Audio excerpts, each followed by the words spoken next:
female celebrities na may jowang foreigner. Noong October 2020 nang ipakilala ni Bella Padilla sa publiko si Norman Bay bilang kanyang kasintahan. Mula noon, patuloy na nagpo-post si Bella ng kanilang mga bakasyon na magkasama. Nakilala nila Bella at Bay ang isa't isa noong December 2017 nang mag-shooting si Bella ng mga eksena sa St. Gallen, Switzerland. Nakilala naman ni Nadine Luce si Christopher Barrios sa Siargao noong July 2021 at kinumpirma nilang nasa relasyon sila sa simula ng sumunod na taon. Naging Instagram official sila Nadine at Christopher noong January 2022. Una namang ibinahagi ni Lily Posposa ang kanilang status sa relasyon kasama kanyang non-showbiz British boyfriend si Paul Joshua Marsden noong December 2022 sa Instagram.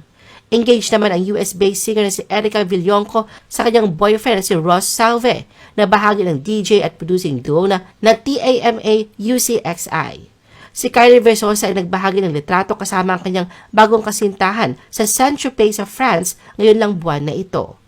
Mas bukas na si Vina Morales tungkol sa kanyang romance kasama si Andrew Covalcin. Sa katunayan, ipinagmamalaki ni Vina sa kanyang Instagram account ang ilang mga larawan na magkasama sila.